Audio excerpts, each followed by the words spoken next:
And welcome everybody to the next generation of Sports Talk Radio, the Score and Air, thescore.com, the Score, Fun Size 2.0, here with you guys today.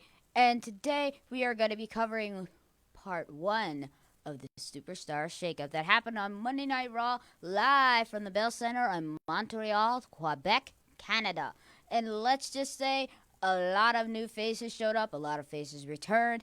And let's just say, as Michael Cole stated last night, that it didn't just stop at Raw and SmackDown. It also extended to NXT and 205 Live. So now we're going to be expecting a lot of new faces and changes heading into Monday Night Raw. So why don't we start off with Monday Night Raw? Um, Basically Montreal was live from the Bell Center in Montreal, Quebec, Canada. And it started off with Shane and Stephanie McMahon chatting about, how they were just, excited for this draft. They now call it the Superstar Shakeup. I kind of think it's a weird move, though, that they're calling it the Superstar Shakeup. We understand that superstars are moving from different brands, but why change the name? Why not just call it the WWE Draft? Because you're drafting literally all of these stars from different brands. But either way, that's my opinion. And let's just say the first draft pick for Monday Night Raw was awesome. And let's just say The Miz doesn't forgive and forget, especially since Shane McMahon brought up photos of him literally attacking The Miz's father. Now the A-lister is back on Monday Night Raw. Sure, SmackDown Live's had a blast with him, but now it's Raw's turn to become must-see in A-list. So that Miz wasn't the only one surprised with the Superstar Shakeup. Eric and Ivor from NXT, they're actually NXT Tag Team Champions. They are called the Viking Experience for their tribal makeup, well, face paint actually, their Viking face paint, as well as their ring gear, who teamed up with the Revival to take on current Raw Tag Team Champions Kurt Hawkins and Zack Ryder, and Ricochet and Aleister Black, who are also a part of the Red Brand. Now, there's going to be like a huge list of this, so bear with me, guys. Now, the Viking Experience was very empowering. I'm talking big guys. They probably move around like cruiserweights. They do this like it was nothing. And since they obviously picked the victory over the current Raw Tag Team Champions, could we see the Viking Experience get a future title opportunity in the future, as they are now a part of the Monday Night Raw roster? We don't know. But let's just say they're not the only tag team that has arrived on Monday Night Raw, but seeing as singles competitors, Balor Club was alive and well in Montreal, Quebec, Canada, while Finn Balor was sporting some unusual ring gear, wearing some blue and white. Could it be possible that the Intercontinental Champion could be moving to SmackDown tonight? We don't know. I'll get to further on that later on in the broadcast. But Andrade, along with Selena Vega, who is his manager, were both drafted to Monday Night Raw. And Andrade put up an amazing fight against Finn Balor and actually pinned the Intercontinental Champion. So that can mean that Andrade could actually receive a future Intercontinental title match at some point. But with the role that Andrade has been, he could possibly eventually go on to become the Intercontinental Champion. Only time will tell with Andrade. And especially with Selena Vega by his side, I'm pretty sure he might be able to get a opportunity sooner than later. But we don't know. Only time will tell. And let's just say the last two performances Elias had basically ended in eruptions. At WrestleMania 35, he got erupted by the Doctor of Thugonomics, John Cena. Then the Monday after WrestleMania, the Dead Man showed up. And then tonight, the Ultimate Underdog made his return to Monday Night Raw. Rey Mysterio is back on Monday Night Raw after interrupting Elias. But let's just say Rey's welcome back to Raw wasn't very pleasant, if you will. Lars Sullivan, who attacked Kurt Angle last Monday, as well as the Hardy Boys on SmackDown after their win over the Usos, who I'll mention later. I'm not bringing that up anymore. I'm not going to bring up anymore.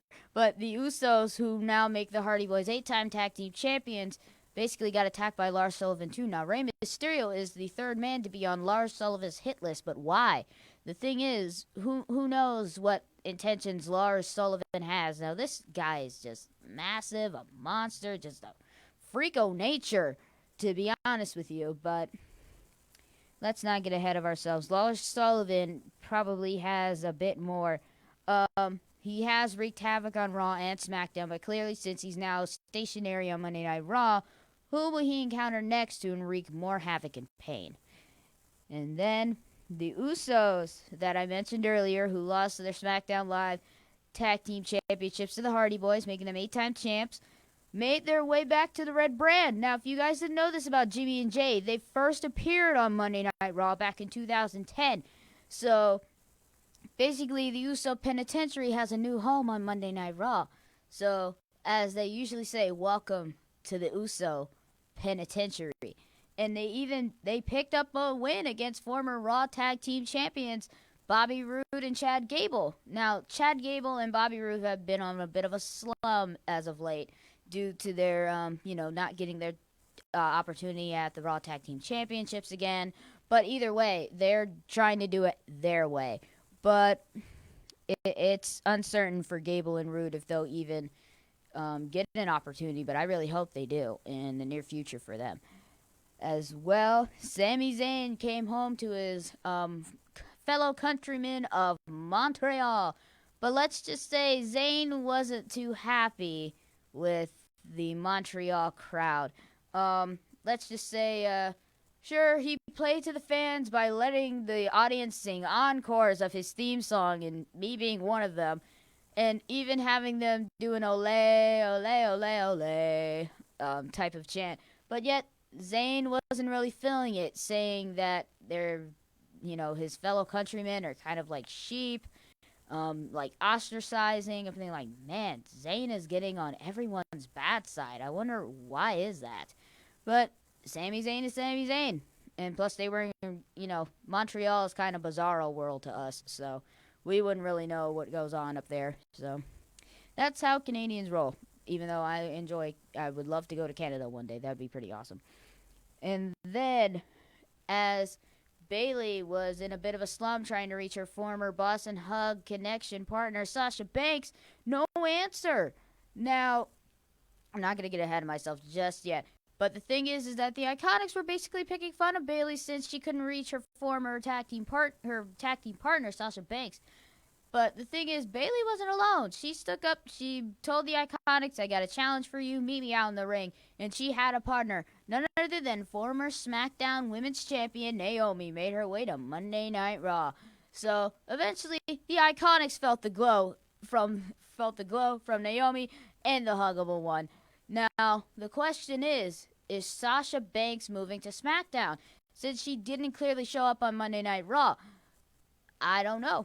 I could possibly see Sasha moving on to, greener pastures on SmackDown. She's been on Raw for a while, so I think it'd be time for her to actually, stationary herself on SmackDown, but that's just my opinion. Either way, that's how it rolls.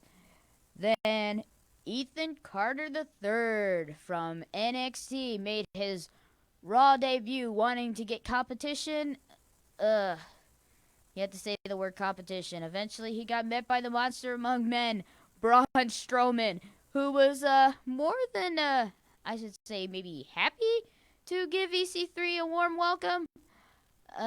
More like a painful one.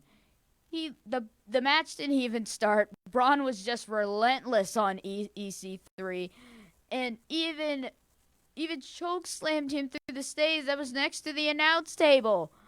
Ah, man. Talk about a warm welcome to Raw, courtesy of the monster among men, Braun Strowman. Man, Strowman doesn't miss a second. But either way, the man, Becky Lynch, was on top of the world when she faced the leader of the Riot Squad, Ruby Riott, in one-on-one competition. The man proved her worth against all three adversaries of the Riot Squad, making Ruby Riott tap out. But then she was greeted by another potential challenger in Natalya Neidhart.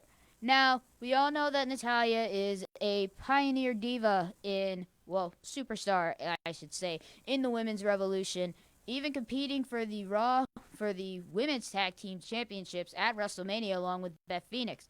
Now the question is, does Beth still hold a factor within being in the wrestling ring? Because I don't know, because we only saw her for one match, so it basically could mean something. Maybe it was just a one-time thing for Beth, but either way, I think that's pretty unique, very unique type of thing to deal with. But either way, Natalia basically told Becky Lynch, congratulations, and I want a shot at the Raw Women's Championship. But not so fast. Lacey Evans, the woman that laid out Becky Lynch 2 weeks in a row, 2 days in a row last week, one time on Raw, and then on SmackDown Live the following night after that. So eventually, Lacey Evans told Becky Lynch to her face, I want the Raw Women's Championship. Now, basically, this led to a match between Natalia and Lacey Evans, with Lacey Evans actually pulling off a win against a former women's champion, and Natalia. I wouldn't say I'm impressed, but this is probably the only action that she's actually had in ring wise. I don't really follow NXT, but either way, she's, just there to flaunt her stuff and all that. But congrats to Lacey, but if she thinks the man is going to make this a cakewalk for her, good luck, classy Southern Belle. You're going to need it against the man. Then with two Shield brothers remaining after Dean Ambrose left Monday Night Raw last Monday, was just Roman Reigns and the Universal Champion Seth Rollins going into 6-man tag action against former adversaries Baron Corbin, Bobby Lashley, and the Scottish psychopath Drew McIntyre. Now, basically they had a mystery partner, but eventually they kept everybody in the dark. So, but let's just say the night ended phenomenally thanks to a last-minute draft pick with the phenomenal AJ Styles. Now, Styles and the Shield worked well together despite, when you think about it, AJ Styles was actually involved with the Bullet Club for a while, but then while the Shield were running roughshod, I would have loved to see, a Bullet Club versus Shield rivalry, but we can't get that because Dean Ambrose is no longer with the company anymore. Sad. But let's just say Corbin, Lashley, and the Scottish psychopath eventually got a couple phenomenal forearms for their troubles, giving the 1, 2, 3 and the assists from the phenomenal one, the Beast Slayer, and the Big Dog. So Raw went off without a hitch, basically. So now we just got to continue on with basically Friday Night SmackDown tonight, where the shakeup continues. But if you guys haven't heard the full list of superstars that I've already mentioned earlier in here, I'm going to read off the list to you guys and basically let you know who is officially on the red brand.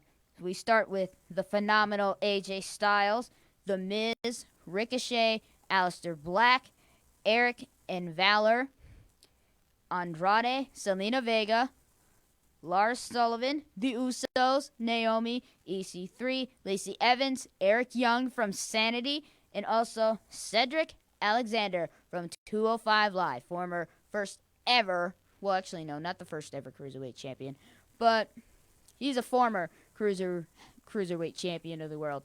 So that's all who's going to be on the Raw brand from now on. So make sure you guys remember those names and try to maybe either remember or forget those faces. And speaking of Monday Night Raw, let's just say a lot of crazy things are going on with Monday Night Raw. Lately, about probably the past 2 weeks, there's been a box with a vulture and a necktie on it.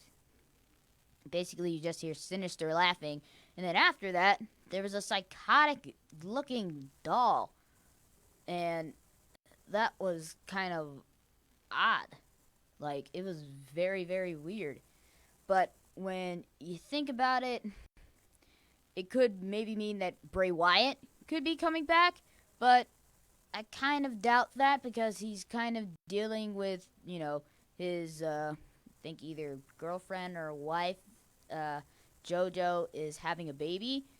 But I am not, entirely, certain about it.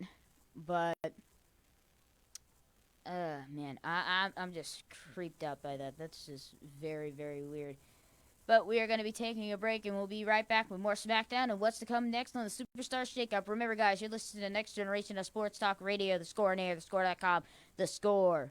Are you someone who has always dreamed of a career in sports media? The Ohio Media School now offers a 6-month sports emphasis program to prepare you for a whole new career. Whether it's radio or television, play-by-play or production, the Ohio Media School has you covered. You will receive training from professionals that are actually in the industry. The Ohio Media School will get you where you need to be for a successful career in this exciting, expanding field. To schedule a visit, call 614-655-5250 or go to beonair.com. Stop dreaming about a career in sports and make it a reality at the Ohio Media School. 1 Alpha, take 1.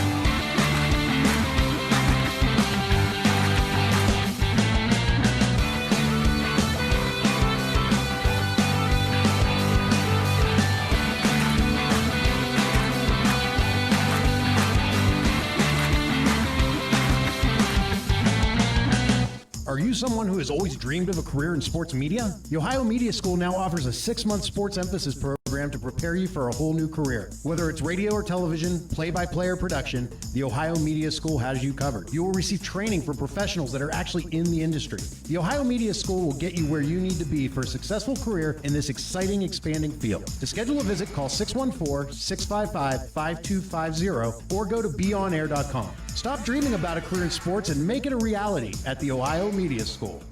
1 Alpha, take 1.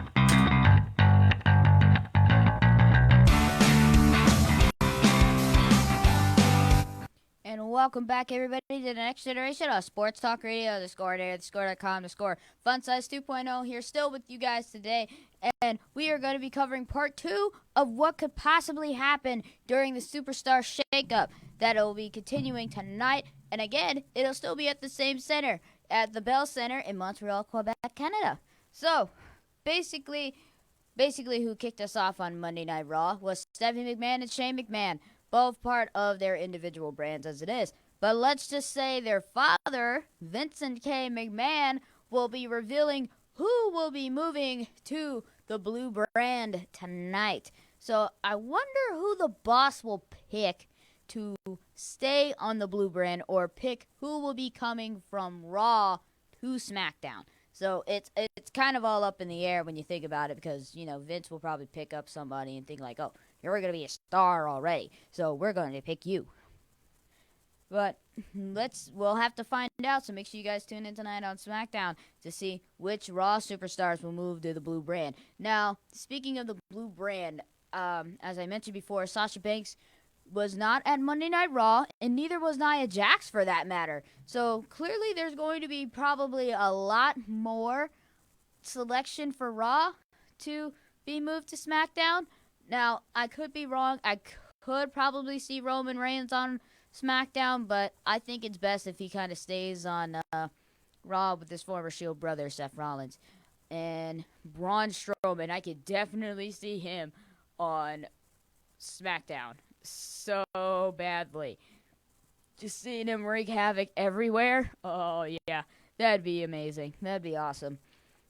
But also, last week, Paige promised that she would bring a new tag team to face the Iconics. Now, the question is, who are they? And clearly they're going to be women, but the question is, how does Paige know these women? And yet again, could it possibly be maybe an NXT tag team, maybe? Or just someone that she probably knows, like in, her native, country of England. But I'm real excited to see this women's tag team that'll be facing up against the Iconics for the women's tag team titles. Now, it's clearly a possibility that Paige probably knows these women, or they're probably just a tag team from NXT. But I can't really know per se, and none of us really know when you think about it. And I think that's what's kind of keeps you on the edge of your seat. Really, is wondering who are these mystery women that Paige is bringing along. Who could it be? That's the question on probably everybody's mind, in my opinion. Then also with Kofi Kingston as the new WWE champion, who will be challenging the Dreadlock Dynamo next? Now, we all know that Kofi Kingston is now the WWE champion, and about dang time. About time. Because Kofi Kingston's waiting 11 years, and that's a long time to be waiting for a championship opportunity. He deserves it, and I congratulate him on. I hope he probably maybe might beat Bruno Sammartino's record, but I don't know. That's just a far out guess for me. Then either way, uh, I really think that Kofi Kingston will probably get a new challenger with the superstars that are shifting from Raw to SmackDown tonight. So I really don't know who could be challenging the Dreadlock Dynamo basically coming up. But we all know that Kofi Kingston wants to be a fighting champion, and I already know he's going to step up to the plate, whoever it is. And I support Kofi 100%. Then, with the Hardy Boys now the new tag team champions, what tag team from Monday Night Raw will step up to the Hardy Boys now being 8-time champs? Now, we all know Matt and Jeff Hardy, the Hardy Boys, made their return back at WrestleMania 33. So, we gotta wonder who, yes, who will be stepping up to the Hardy Boys to take their throne? Well, tag team throne, if you will. Now, the thing is, there are a lot of potential tag teams on Raw, but the thing is, which tag team will be shifting from Raw to SmackDown to challenge the Hardy Boys? The question is, the Hardys have probably faced almost every tag team that I can kind of think of right now, but there's also a lot of tag teams that they have not faced. So, it's basically a matter of what if, or who, if you will be facing the 8-time tag team champions. So, either way, it's kind of an up in the air question for a lot of things, and I'm really excited to see who will be transferred from Raw from Raw to SmackDown, who will make their biggest mark heading onto the blue brand. And I'm just real pumped for the second part of the shakeup. But seriously, why is it called a shakeup? That just sounds weird to me. It sounds kind of weird. But either way, we are gonna move on. I'm real excited to see what's going to happen tonight, so make sure you guys watch SmackDown on USA at 8, 7 Central, and catch that up. So we are going to be going into to Superstar birthdays. So April actually had a lot of birthdays involved. So this is actually going to be pretty, I would say pretty long, so just bear with me, guys. So basically, our first birthday was actually, I believe, yesterday. So, and it was WWE Hall of Famer Lita. She is going to be, yeah. Turns out her birthday was actually 2 days ago. So today she's actually 44 years old. Can you believe that? 44 years old never looks so good. Lita looks good for 44. Like, really, really good. She looks great for her age. And I mean that in the most positive way ever. And she looks amazing. And after her is former WWE superstar Paul London. His birthday is actually today. So happy birthday to you, Paul London, former WWE superstar. And he is 38 years old. He looks really good for 38. I'll give him that. Paul, you look great. Then and tomorrow will be the late great Rowdy Roddy Piper's birthday. If he wouldn't have passed, he would have been 62 years old today. We'll miss you, Hot Rod. You are loved but never forgotten. Then next is the man that is one half of the current Raw Tag Team Champions, Kurt Hawkins. And he will turn 33 on April 20th. So, happy early birthday to you, Kurt. Then next, WWE Hall of Famer class of 2019, Brutus the Barber Beefcake, who will be turning 61 on April 21st. So happy birthday to you, Brutus the Barber Beefcake. Then the twisted sister of SmackDown Live or NXT. I don't know which brand is she going on, but if she's on SmackDown, she'll be the twisted sister of SmackDown. Nikki Cross will also be turning 29. The same, and she was actually born on the same day as Brutus the Barber Beefcake, but just a different year. But either way, happy birthday to you, Nikki, and they'll let Nikki play. Then former WWE superstar Orlando Jordan will also has a birthday on the 21st of April, and he will be turning 44 years old, and he looks great for 40. And speaking of birthdays, the captain of the C Nation, Doctor of Thugonomics, John Cena, will be turning 41 on April 23rd. So next Tuesday is when I'll be gone out of town. So John will actually be turning 41 by the time I'm down in California. So, and this will technically be my last show until I come back next Tuesday. So guys, don't miss me too much. So I'll be back with even more info than you could possibly think of. But definitely, John Cena will be turning 44 on April 23rd. So, happy early birthday to you, John. Love ya. Then, Kane, the mayor of Kentucky. Yes, he is now a mayor now. And he will be turning 51 on April 26th. So, happy early birthday to you, Big Red Machine. Or Big Mayor. I don't know. Big Red Mayor.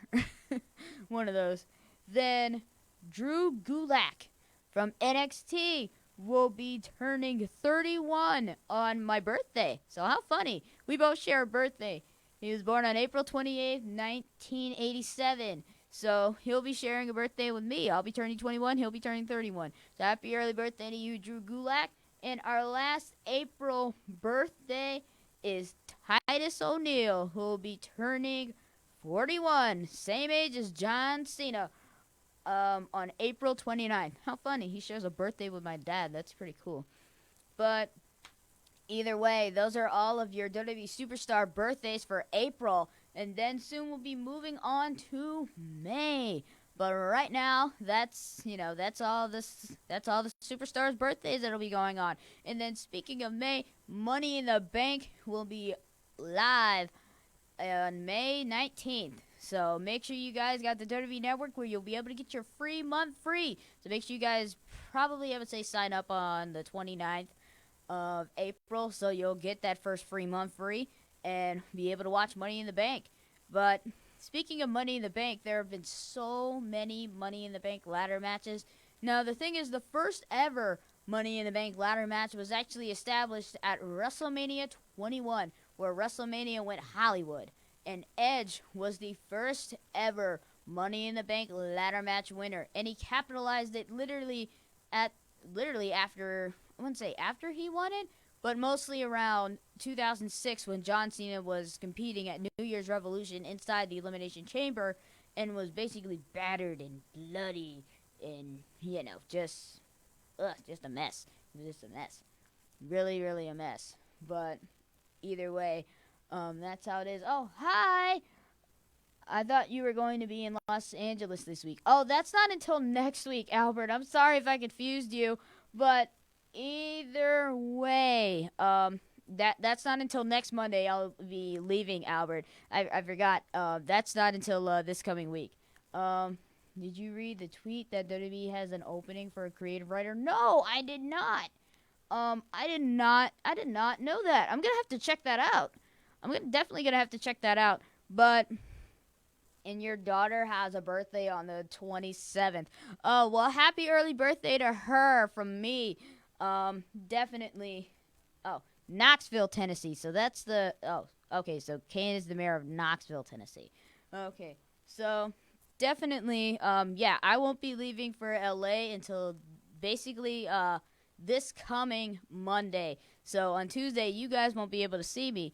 But either way, I'll miss you guys, and I'll be covering a lot more because by the time I get to LA, it'll be in time for me to watch Raw anyway. So I'll definitely be getting a lot of info there about Raw and everything. So yes, I'm gonna have to take a look at that tweet saying there's an opening for a creative writer. I'd be so pumped for that. Matter of fact, I'm gonna look at it. I'm gonna look at it right now and check out that tweet. I already got all my business stuff out of the way, but either way, definitely this. Okay, now this is gonna really probably bug some people, but I hate that they're calling the WWE draft a superstar shakeup. What was wrong with calling it a draft? I understand you're not trying to be associated with football or anything, but really, come on. Like, it'd be better if you just, kind of just call it a draft. But I really don't get it why they just, kind of changed it. But again, that's what WWE likes to do. They like to change everything, so you can't really blame them. Because they obviously like to do that. WWE is like that, of course it is. But either way, I'll have to take a look at that tweet later because then I'm just going to be looking at my phone. But I really do think that the way that they have changed the concept of how the draft is conducted is weird. Like, they don't have like a bunch of matches that determine which brand gets the draft pick. It just happens at random. There's no epicness to it anymore. Like back in 2000, I think it was when they first had the ever draft in 2001 between Ric Flair and Vince McMahon, they actually got to pick. But then as the draft evolved, now they kind of just do it at from when they had matches to determine who would get the pick to now where it's just at random. So a random superstar just comes out of nowhere and just makes their move. Jeez, it's just hard with WWE's constant changes. Man, I can't keep up, but I do. I keep up with them. But either way, Money in the Bank will soon be coming up next month, and it is going to be insane. And either way, I'm really, really excited for Money in the Bank. The question is, who is going to win the Money in the Bank briefcase? You have so many choices to choose from. From the women, from the superstars in the women's locker room to the men. There are just so many choices that you can pick. I really can't pick. So far, the only man that has won the Money in the Bank contract twice is not Randy Orton, CM Punk. CM Punk is the only WWE superstar that has won the Money in the Bank twice, and he won it at back-to-back WrestleManias. He won it at WrestleMania 24, and he won it at WrestleMania 25. So either way, I think the Money in the Bank is just full of opportunities for a lot of superstars. Now, you know what would be even better for Money in the Bank? If they had a ladder match for tag teams. Girls, now when you think about it, you won't just have a singles, Money in the Bank ladder match for just one specific title. Now, they have it for that. So, maybe for the Raw side, they have for the WWE Championship, and then for the Raw side, you have the Universal title. Because the thing is, the Money in the Bank is only meant for huge championships, not for smaller ones, which is understandable. Now, they also had one for the women's, and I can see Carmella and Alexa Bliss were the only two women to actually win the Money in the Bank, the women's Money in the Bank briefcase.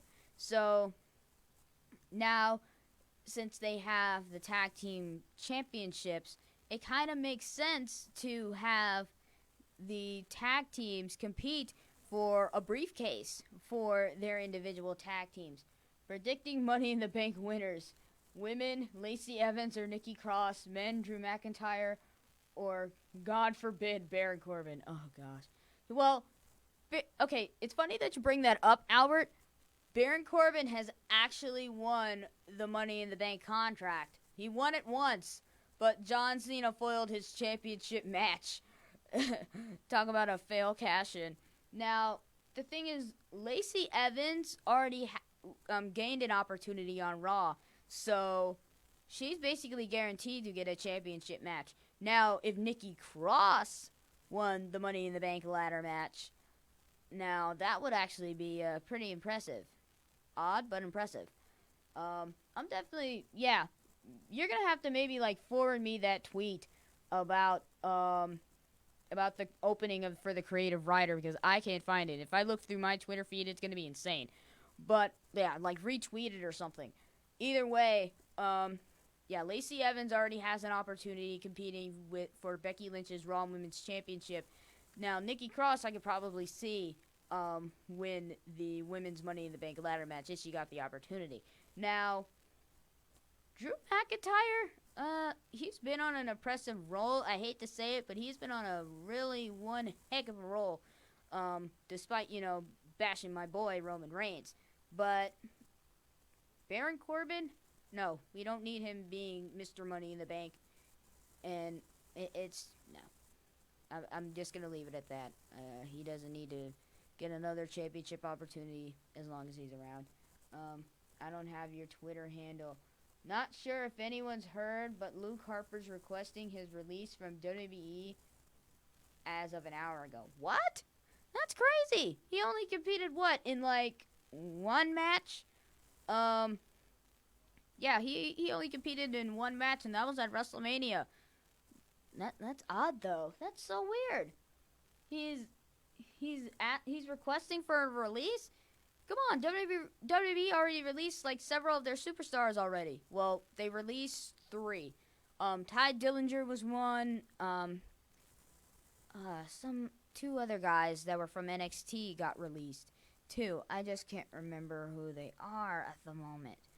But WWE's just letting go so much good talent, and it's just, man, what are they doing? Like, seriously. They're letting go of all these good guys. No wonder they're losing to AEW. Seriously. They're losing focus on what they're trying to accomplish, and it's just not right. And if you notice, the camera's like blurred out my green. It kind of looks cool though. Check that out. That's kind of cool. But either way, WWE's just letting go of its talent, and they're either releasing them or they're leaving because they're not getting the proper, pushes or opportunities that they should probably be getting. And I kind of agree with that because either way, it's just insane. And jeez, I have no idea what WWE is really doing with their company. I heard that they were selling the Twin Towers, and it's just insanity dealing with WWE, and I'm surprised I still love it. I know there's several people probably that live in this state of Ohio that actually, kind of know what watching WWE feels like, but either way, yeah, it's just insane that I gotta, we all have to deal with the fact that WWE is basically kind of just, not really following protocol at all. They're not giving, the fans that were, that we're really not, they're not, sure they're trying to listen to their fans, but not really. And Albert, I see on here, I do follow you on Twitter, so if you want to, forward me that little thing, then by all means, go ahead. And then, yeah, there was a bit of a rumor surrounding Sasha Banks that she might be going to AEW, but again, it's just a rumor. It's not true. We don't know yet. But either way, that's how it is. How many does that make you want? How does that make you now wanting out of WWE? Trying to monopolize the industry is coming back to haunt them now. Sasha Banks has taken this time away. She wants out too. I would say, how many does that How much does I think you were trying to say how much does that make you want out of WWE? Oh, I'm still gonna work for the company. It's just that I'm just giving them a piece of my mind. If they don't like it, I'm just gonna take my talents elsewhere. Just dropping some of their stars, not giving them the proper pushes, and they're losing them to so many other companies. Take John Morrison for example. He was a part of WWE from like maybe 2005 to maybe 2011 or 12. Then he kind of just dropped off the face of the map for a bit. Then came to Impact. Then went to Impact Wrestling, and now goes by Johnny Impact now. Uh, let's see. Bubba Ray. He's now he was associated with TNA, but now he's just he's retired now along with Devon. They're just focusing on raising their families and all that. Now, if and even Gail Kim, they were a part of she was a part of the WWE for a while. Then after a while, her contract probably expired or something back in 2009, 2010 or so, and then she moved to Impact Wrestling as well. Same with Jeff Hardy and Matt Hardy and Mr. Kennedy, or as he went by Impact Wrestling, is Kent Anderson. He's or Mr. Anderson. WWE is losing so much creative juices. It's just sad to just see that. I mean, like, take example, like, whoever was organizing the Hall of Fame induction ceremony, the stair railing. Was that really necessary? I mean, seriously, was that seriously necessary to have the railing for the stairs when people could just go around them? But then, I think when they got back from, like, a commercial break or whatever, they took them out. Thinking, like, okay, I can't with them anymore. I really can't. I really cannot. What's this boiled down to? What it boils down is why they left Wyatt fans. Yeah, they did leave Bray Wyatt's fans alone. But the thing is, I have a feeling that Bray Wyatt might be coming back. Who else would show creepy stuff like that? No, the Godfather can't do that. He's not Papa Shango anymore. But I could be wrong. He could. But again, that's just my opinion. I don't know what really anybody else would probably think about that. If you guys have any questions, make sure you call the number right down there. Call or text us 614-641-0674. ScoreOnAir.com, and I'll answer those questions if you guys got any. Now, I'm going to be reading out some of your questions. Send your resume to AEW too. They may need more representatives of what you want to offer. Hi. Hello, Mike. How are you? Thank you for watching WWE Women's Wrestling Entertainment. Thank you so much. Kennedy needs to do a Enzo and Kaz style run into SmackDown events and nail Randy Orton in the crotch. Needs to nail him in the... Oh, man. Oh, man. Needs to nail him in the crotch for getting him fired. Oh, man. I would have loved to see that. But either way, it's funny that you bring that up. Enzo and Kaz are now part of a different wrestling organization now. I think they are in AEW, along with Cody Rhodes and Kenny Omega, the Young Bucks. I don't think Luke Gallows and Carl Anderson are no longer associated with WWE anymore. I believe the Gauntlet match was probably their last match. I am not certain. But either way, I think that it is, it's kind of weird that some of these guys are being let go or they're not, living up to the standards, if you will, of WWE. But come on. Like, sure, if they brought back The Rock or somebody else, they probably go like, oh yeah, we're going to give this guy, like, all the attention or whatever. But, again, WWE is just... Says, has Vince McMahon lost his mind because he wants Sasha Banks to leave the WWE? And I honestly don't want Sasha Banks to leave the WWE. I don't either, Mike. I agree with you 100%. Nope, they're in Ring of Honor. Oh, so Enzo and Kaz are in Ring of Honor. Oh, okay. So all of them are in Ring of Honor? I think that's what's going on. But either way, I think that it's good lord. Yeah, WWE's just losing so much good talent, and it's just a waste. that all these other companies are swooping up WWE's talents and showing their true potential as a whole. Now, I would say the smart thing that they probably did was get rid of James Ellsworth. That was the best move that WWE ever made because I was tired of that no chin freak. Thinking like, okay, first off, how are you not born with a chin? How is that possible? Everyone's born with a chin, but he wasn't. How? How is that? I really don't get that. I don't. I really don't. They did a run-in during a Ring of Honor / New Japan show last week. Ah. It's funny, Enzo and Kaz are probably still one of my favorite tag teams. Now, if WWE would let them come back, and if I was the creative writer for those two, heck yes, I would make them the most funniest yet toughest tag team probably ever. I would make sure, Kaz is the muscle, and then Enzo Amore wouldn't be a slouch either, because, the way he sounded, he's, from Brooklyn, New York, so, he has to have that Brooklyn toughness, He's got to be tough. And it's funny because a lot of superstars are really not, originally where they're from. Like, they don't do that. And I find it funny. Now, I kind of talked about this before. I wanted to be a wrestling commentator. But I realized there's probably a lot of qualifications that I have to go through. So, if I can't be a commentator, I'm fine with that. I wouldn't mind being a ring announcer. Just as long as I get to be in the ring and then just, watching all the matches and maybe seeing a superstar fly near me. That'd be pretty awesome. That'd be awesome in itself. But either way, man. WWE could really use a good kick to the chest. Seriously. And maybe a pedigree to understand what they are doing wrong. Like, seriously.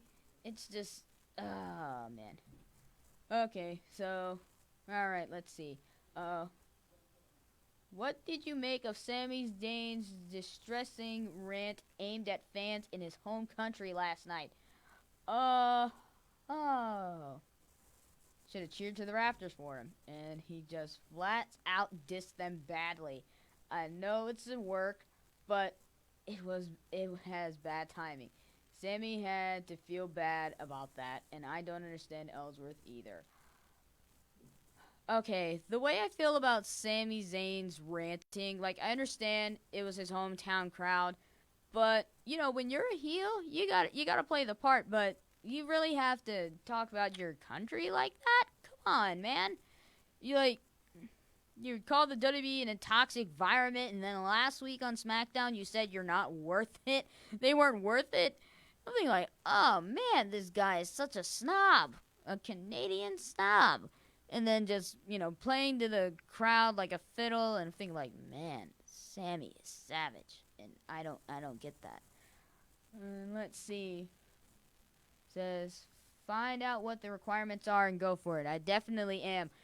The weird thing is that I search and search and search, and I kind of get nothing. But I'm still going to keep looking.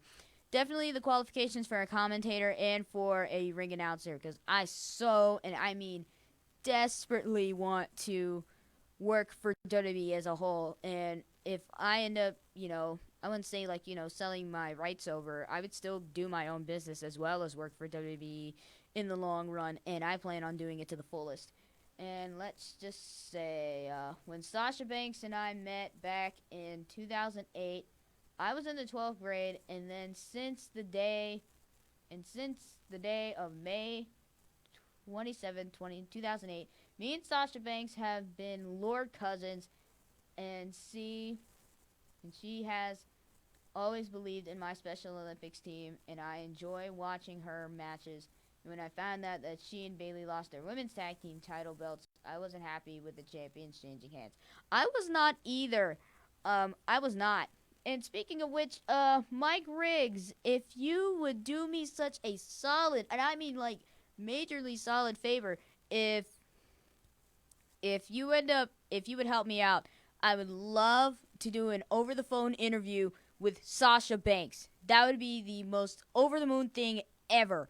if I can get an interview with her, phone interview, or even in person here at the Ohio Media School, that would be amazing. I would appreciate you for, for actually doing that and reaching out to her to see if she would be able to show her the show that I'm a 100% boss believer.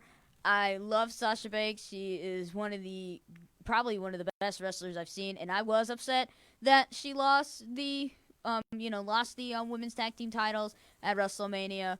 And she's just an all-out amazing performer, and I would love to get an interview with her, like, so badly, and even over the phone.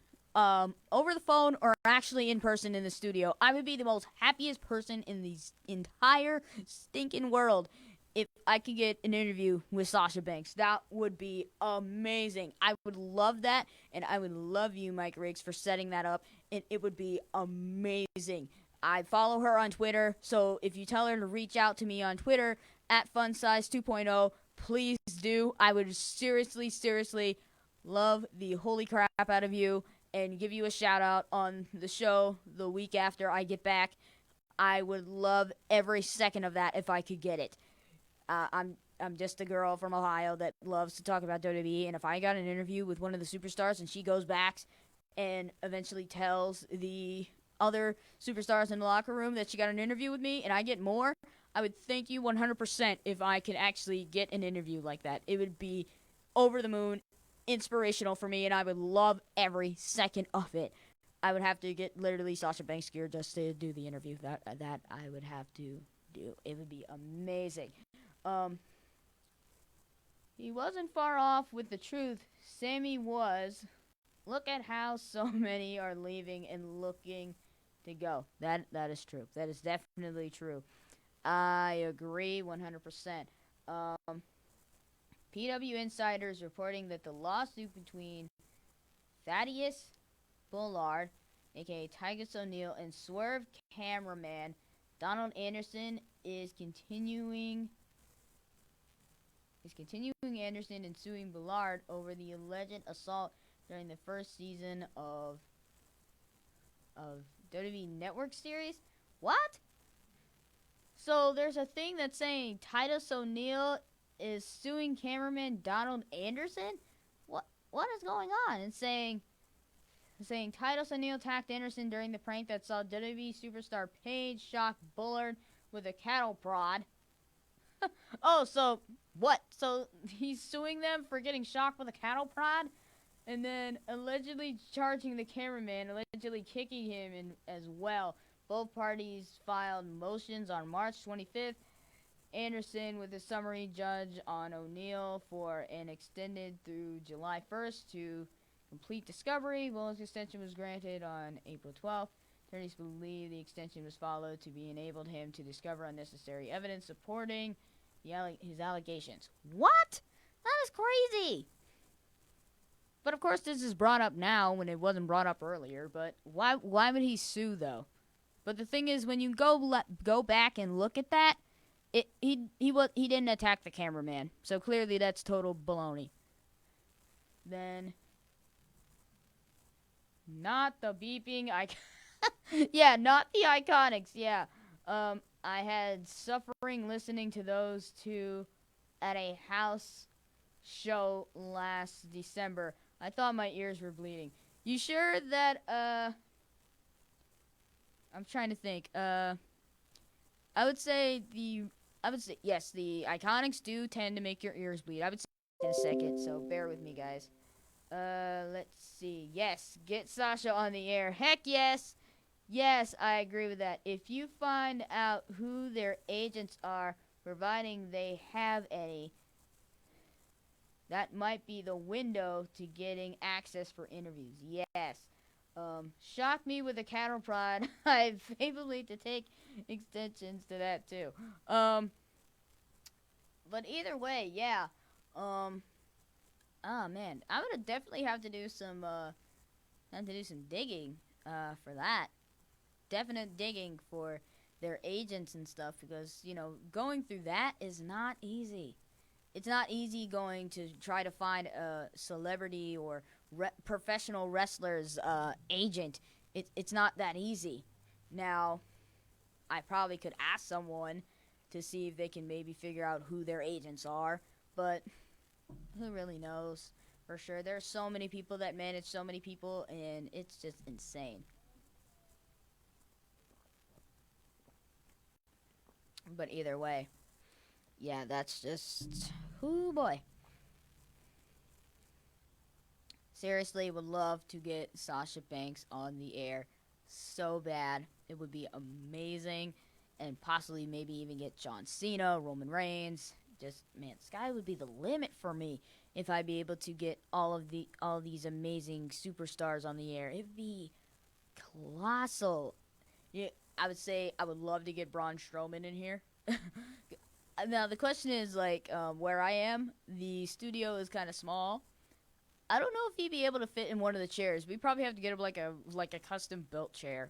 I don't know, but either way, that would probably be pretty cool to get all those guys in. Hoping for an Ember Moon and Asuka alliance. There's a female version of Aleister Black and Ricochet potential. Oh yeah. There could be. I think there could be maybe a possible tag team there. You know what? Ember Moon or Asuka hasn't been on WWE TV yet, so it could be possible that Paige could be bringing those women together, or maybe not. I'm just putting that out there, but I really would not know for sure if that is a possibility. But either way, what is it? Let's see. Search, Google search that agent representatives, and it's all over the web. Oh, okay. Thanks for the little tidbit, Albert. I know, man, I may have to make you, like, my partner in crime or whatever, and you come up here with me. That'd be pretty awesome. I go like, oh, so, I had a friend that helped me, figure this out, so. But either way, I really think, just, oh, boy. Just so much is going to go on with WWE. There could be potential champions further down the line. Just, huge, huge things going on. Now, speaking of the Swerve Show, thank you, Christopher Brown, for giving me the insight on that. Now, I would say with the network show Swerve, that was actually pretty funny. I enjoyed some of the skips that they pulled.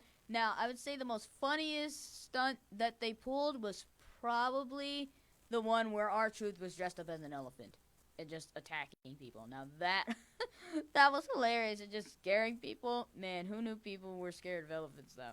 And then Paige ends up coming out of nowhere and attacks R-Truth and tackles him.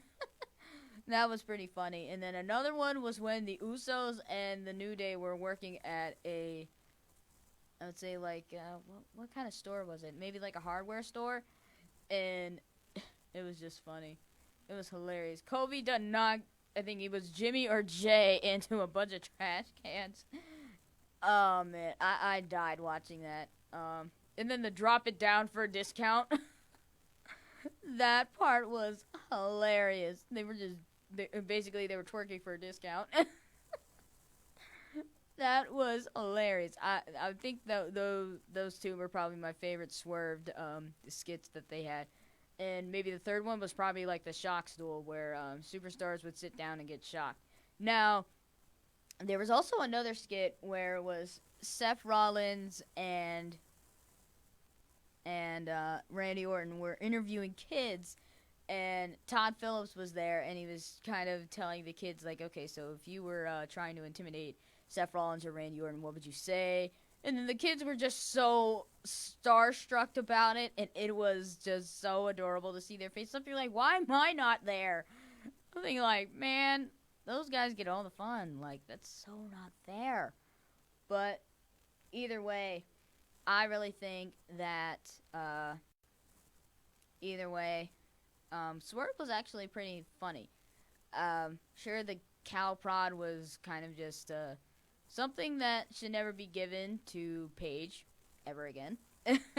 Especially regarding Titus O'Neil getting shocked with the cow prod. But I really think that one day I will be a part of WWE in any way, shape, or form. But definitely, I'll look up the representation sooner than later, and I'm really, really pumped to work for WWE, and I am going to be probably the most ecstatic woman ever if I manage to get an interview with any of these lovely guys or women that have competed in this business. So it's going to be amazing. So we're going to be taking a break and going into the final hour. You're listening to the next generation of sports talk radio, the Score and Air, thescore.com, the Score. Are you someone who has always dreamed of a career in sports media? The Ohio Media School now offers a 6-month sports emphasis program to prepare you for a whole new career. Whether it's radio or television, play-by-play or production, the Ohio Media School has you covered. You will receive training from professionals that are actually in the industry. The Ohio Media School will get you where you need to be for a successful career in this exciting, expanding field. To schedule a visit, call 614-655-5250 or go to beonair.com. Stop dreaming about a career in sports and make it a reality at the Ohio Media School. 1 Alpha, take 1.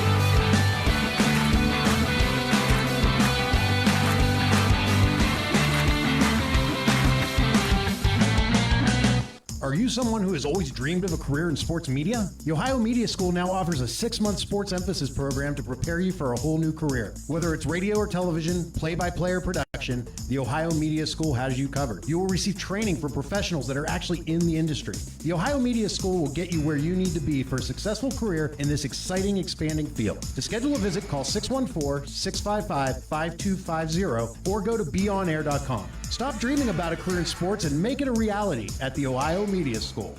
1 Alpha, take 1.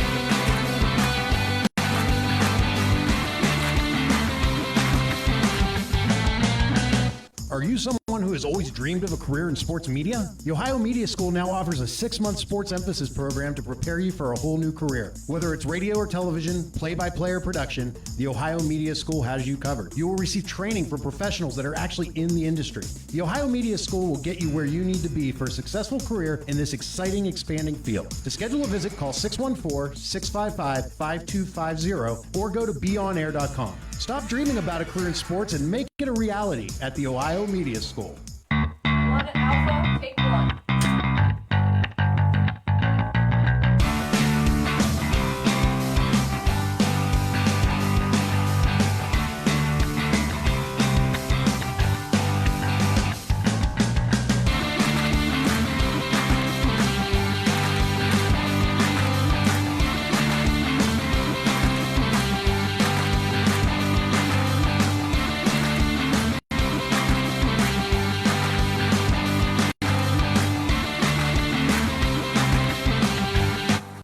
Welcome back, everybody, to the next generation of Sports Talk Radio, the Score and Air, thescore.com, the Score. And while I was searching for agent representation, didn't really find anything. Wish I did, but I didn't. But I did found a very interesting tidbit on Miss Sasha Banks. So, recent Sasha Banks canceled TV appearances revealed. So, earlier this week, former WWE Women's Tag Team Champion Sasha Banks announced that she had pulled out of her appearance on the Williams show for personal reasons. It says, due to personal reasons, I had to pull out of my appearance. This is what she tweeted, saying, due to personal reasons, I had to pull out of my appearance today on the Wendy Williams show. Sorry to everyone who was looking forward to it. Hopefully the opportunity will be there again later. Hashtag if you only knew. So, and then the hashtag only if you knew has caused some concerns among fans that Banks was dealing with personal issues, and it is how she's been revealed that it was the case. During the Wendy Williams show today, it was announced that Banks suddenly canceled due to a family emergency, and that a representative for Banks had made the cancellation the night before. So basically it says, intriguingly, prior to this announcement, a show source told Page 6 she won't be booking again. She didn't give a real reason for canceling, and she did it only hours before the show tapes. So production was left scrambling to fill in her spot. Wendy ended up doing an extra segment of Hot Topics instead. So clearly the reason why Sasha probably wasn't on Raw is because she was dealing with maybe a family emergency. I wonder what that was about. That's very unique that came up. I wonder what the family emergency was. Whatever it was, I'm praying for you, Sasha, and whatever is going on, I'm praying for you, girl. Either way, sorry to hear that. Says, there's one WWE employee I suggest you avoid at all costs, and if you ever get hired by them, Kevin Dunn is a boil on the butt of humanity. Oh, man. It sounds like a JR line saying, like, Shane McMahon is a boil on the butt of life. Yeah, I'll definitely, I'll agree with that. Yeah. Heard the same thing about Tony Scanava when he was at WCW. Well, it's Dunn's racist issues that cost us Asuka and Nakamura's pushes, and the fact that it was so darn long for Becky to get a push. Really? What? Okay, no, well, thanks for the tip, Christopher. Definitely will avoid Kevin Dunn. I will avoid him. I really hope I don't get assigned to Kevin Dunn. If I do, heaven help me. Yeah, that emergency was her boyfriend, and another WWE superstar couple went to the Dominican Republic. Well, okay, there's probably is something, but either way, it could have been maybe there was a funeral down there, but, you know, who knows what was going on. I doubt that. You can't jump to conclusions, Chris. That's how stuff gets started, and that's the bad thing of things to start. But, you know, whatever the family emergency was, who knows. But either way, thanks for the little tip over there, Chris. I will avoid Kevin Dunn from now on. Maybe hard to get Sasha to do an interview under these circumstances. She's not happy at all. I understand that very much. But who to reach out to? I'm gonna have to start reaching out to superstars. I'm gonna have to tweet my fingers. I'm gonna have to tweet until my fingers can't move anymore, or until I start typing like this. But either way, I'm going to have to start reaching out to more superstars and see who I can maybe get, maybe to do an in-phone interview or just something. Because I'm really, really itching to get an interview with one superstar. Just one superstar is all I need.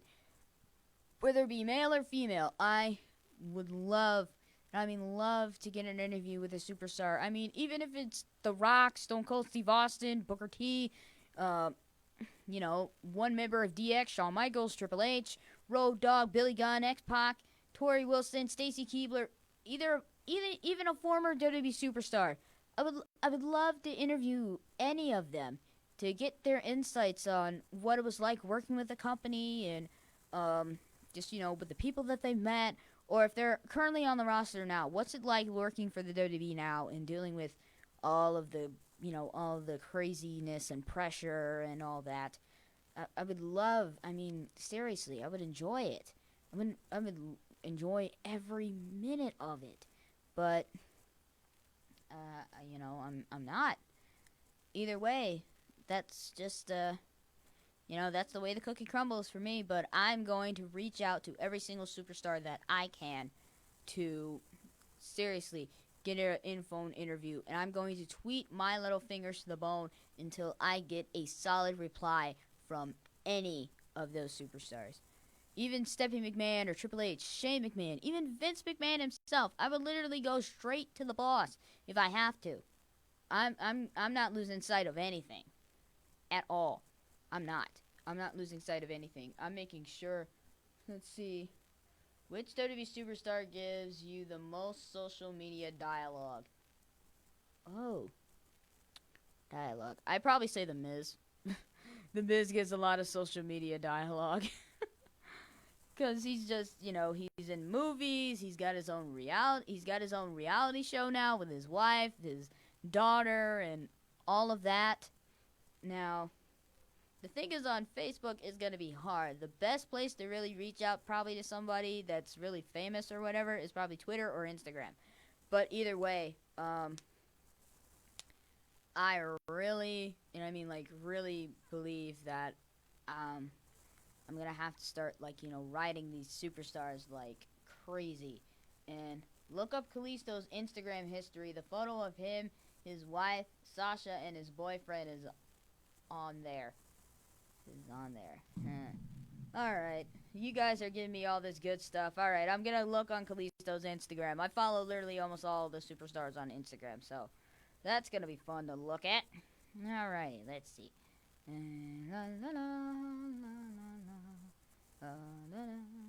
Okay, let's see.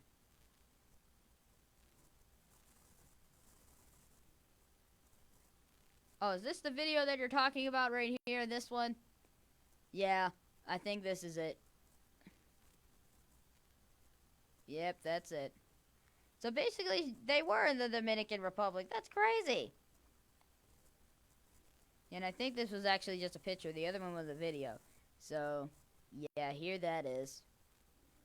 Oh, so, man. Yeah, Christopher, you were right on the money, man. Holy cow. So, yeah, so basically that was it. Direct dialogue to you personally. Kalisto verified. Muchas gracias at Crepe Park. This is exciting.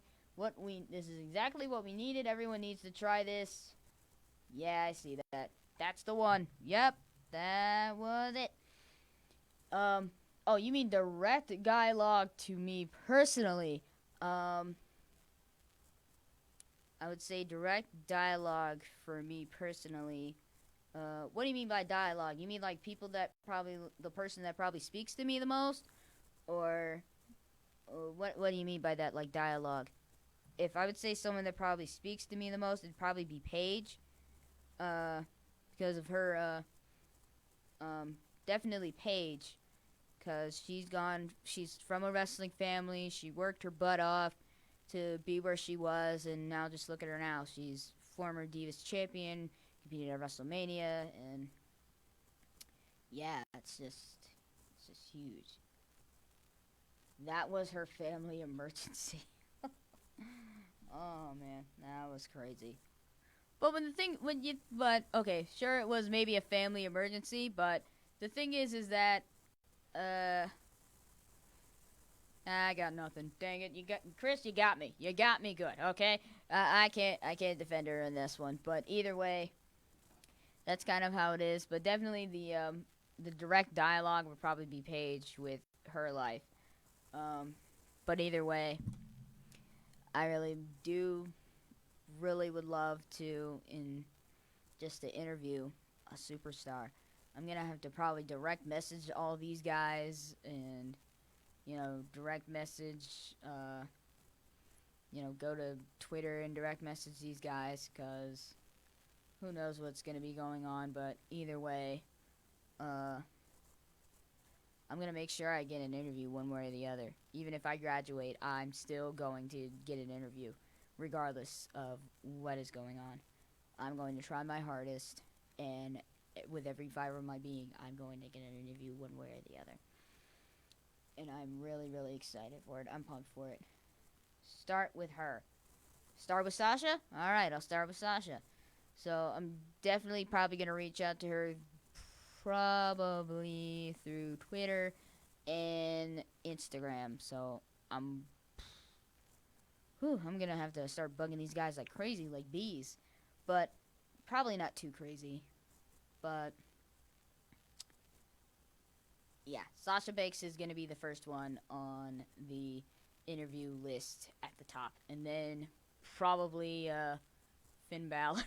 Finn Balor would probably be next, then Bailey, then well, actually no, it'd be Sasha first, then Finn Balor, then the Usos, the Hardy Boys. I'm putting out a list right now of not the list of Jericho, the list of Fun Size 2.0, but it'll be a good list. I would say you just made the list in a good way though. But either way, even maybe with former WWE superstars who are no longer have ties with the WWE anymore. But I'm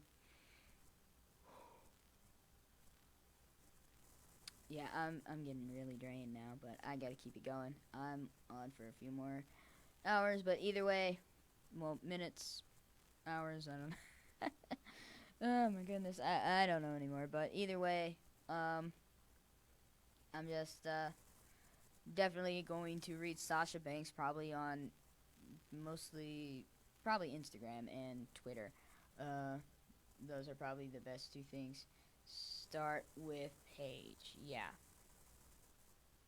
Oh yeah, I did see that he did have a mild heart attack. He did have a heart attack scare. Um, yeah, definitely with that. So you want me to start with Paige doing an interview? Is that what you're talking about, Albert? Because I'm kind of lost. So yes, former WWE superstar Adam Rose did have a mid heart attack scare, and that was on Saturday. At his home, he's saying nothing to worry about. To all of those that love me, I love you back. See you soon. So I'm glad Adam Rose is okay. I would like to see him back. I loved his little Adam Rose little party train thing, especially the bunny. The bunny was hilarious. They need to bring him back. He was awesome. I loved Adam Rose. Loved being a rosebud. Yeah, who wouldn't love being a rosebud? But either way, that's just the just a lot of superstars being let go before they can even gain a championship opportunity. They're just there for maybe like a week or a month, and then next thing you know, they get booted. I don't know why. That's another thing I'm going to cover. Uh, Jeez. Uh, yeah, superstars that have probably been let go too soon before they can even reach their true like potential. Now, John has been part of the company for like 20 plus years, and he's still around. Just that he's not competing as much because he's doing all these movies. And then same with Batista, but Batista retired. Even when he was in the WWE, he was still doing movies, but he still came back to compete. And Triple H has done a couple movies. See, now I'm drifting from like superstars competing and then to wrestlers now. But either way, so many wrestlers have been in movies, and most of them would stay in Hollywood, and some would come back, like The Rock.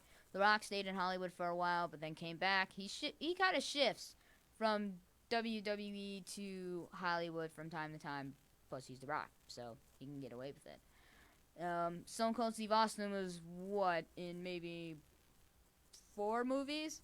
He was in Condemned, Expendables, Expendables 2, Expendables 3.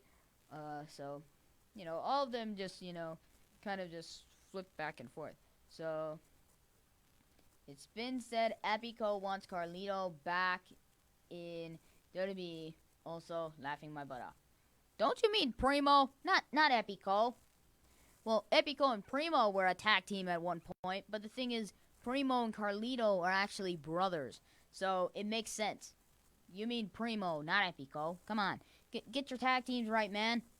Now Carlito has been off the wrestling world for a while, so that's definitely a hard pill to swallow for Carlito. I would say the last time he competed was probably in 2010. was probably the last time he was competed, and that was when he spit an apple in John's face, and the next thing you know, he got attitude adjusted. Favorite movie starring a pro wrestling superstar? Oh boy, oh boy. Does it actually have to be like live action or animated? Because so many superstars have been in animated films, including The Rock, John Cena. Gosh darn it, who else? But oh, oh yeah, Vince McMahon was involved in one. A couple of superstars were involved in Scooby-Doo WrestleMania Mystery or something. Even the Surf's Up 2 movie was called Wave Mania. Michael Cole was involved in that. But I would probably say my favorite movie that had a pro wrestler in it would have to be The Game Plan with The Rock. Okay, your guys are probably going to laugh at me for that, but The Game Plan was such a cute movie. Like, you have a grown man in The Rock, literally outsmarted by, like, what, maybe like a 6-7-year-old Madison Pettis. And, yeah, Madison Pettis was the girl that played Joe's daughter, Peyton. And, oh my gosh, it was just an adorable little father-daughter moment. That was just so sweet. I loved it. I loved every minute of that movie. Okay. Oh, see, you got tweets now, Christopher. Wow. Okay. Verified account. Primo, 15 hours and 15 minutes ago. More time is right, boys. Been too long for far apart. Let's get the bags is back together.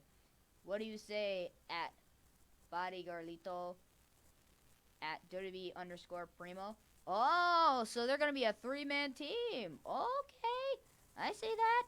Yeah. Okay, live action. Just as long as it wasn't the Tooth Just as long as it wasn't the Tooth Fairy. The Tooth Fairy movie was hilarious. I enjoyed the Tooth Fairy movie. That was funny.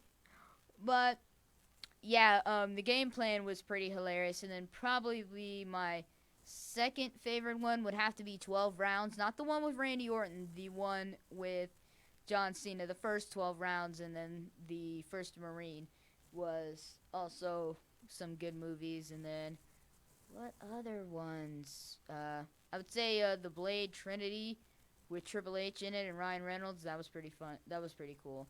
I enjoyed that too. But either way, yeah, that's kind of a bit of the live action movies that I enjoyed that had WWE superstars in it. Now, the thing is, the only woman in the WWE that's probably been in a movie like as of like kind of like right now was Becky Lynch. She was in the latest Marine movie with Shawn Michaels and The Miz. Now, they need to add more women to the roles. Well, Lana was in a WWE movie, but no one really remembers that one.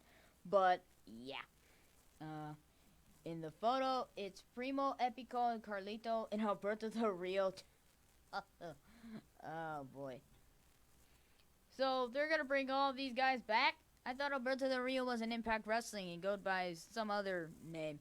So basically, what are they gonna call themselves? The four?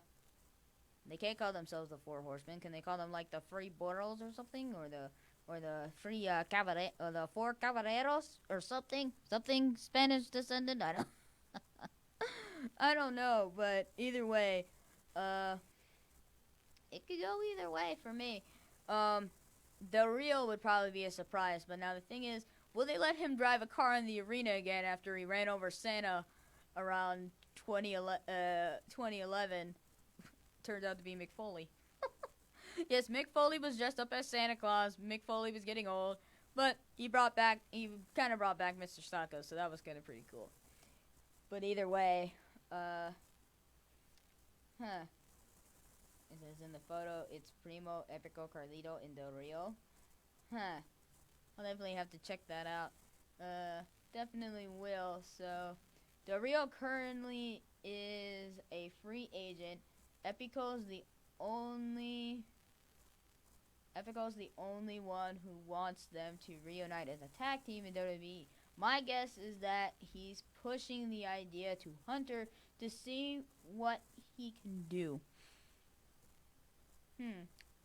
Not a bad move, but the thing is, Triple H basically is kind of under, I wouldn't say under Vince's thumb, but when you think about it, oh boy. Oh boy. What, yeah. Hunter could possibly push them, but I think instead of putting them on the main roster, he's probably going to stick them down in NXT. Kind of like what he did with Samoa Joe and Ethan Carter III and probably Shinsuke Nakamura. I hate that he always just puts the good guys always in NXT. I'm thinking like first off, they belong actually on the main roster, not in a development state like that, because that was just stupid. That was a stupid move on Hunter's part for him doing that with half of the good guys. Because given that Sanity was just broken up, there is an opening on the roster for another tag team. That is true. Sanity is no more because Eric Young is now on Raw, while the two remaining members of Sanity are left on SmackDown. So, wonder how that's gonna work. Because without probably their faithful leader Eric Young, what will they do? What will they do? And it's funny because on WWE.com they actually had 5 potential moves who would be going to Raw and who would be going to SmackDown. Braun Strowman was number 1 to determine would be going to SmackDown Live. Second one was Xavier Woods moving to Raw, which that clearly didn't happen. Number 3 was Sasha Banks going to SmackDown Live. The Undisputed Era, all of them moving to Monday Night Raw. And what other one was there? I think who else was on there? I know Roman Reigns was supposed to be going to SmackDown Live. Let's see, it was Strowman, Banks, the Undisputed Era, Xavier Woods, and Roman Reigns. Yeah, so that's all of them. Those were all their potential moves to going to different brands. So at least it was Strowman, Banks, and Reigns moving to the blue brand, which probably won't happen, but I don't know. And then having the Xavier Woods depart from the New Day, and then the Undisputed Era from NXT moving to Monday Night Raw. But those were their potential, 5 picks that they wanted to see move in the Superstar shakeup. I'm going to start calling it the draft. The next time this comes up, I'm calling it the draft. I'm tired of calling it a shakeup. It's stupid. Thinking, what are you going to do? Are you making a salad or something? And then one of my friends earlier today suggested what Wyatt take that opening with Sanity and lead them himself. I could probably see Wyatt, Bray Wyatt actually going down with Sanity. And they'd be like the new Wyatt family or anything. Because Rowan is now Daniel Bryan's personal bodyguard. Luke Harper might be, released or asking for a release. So, either way, I kind of think that's how it's gonna go. But either way, the draft is kind of, up in the air, and all these superstars going left, right, up, down. Who knows? Now, and speaking of left, right, up, down, if you guys have noticed that Xavier Woods has his own YouTube channel where he goes by Austin Creed, and it's called Up, Up, Down, Down, which is also a move that the New Day uses in their matches.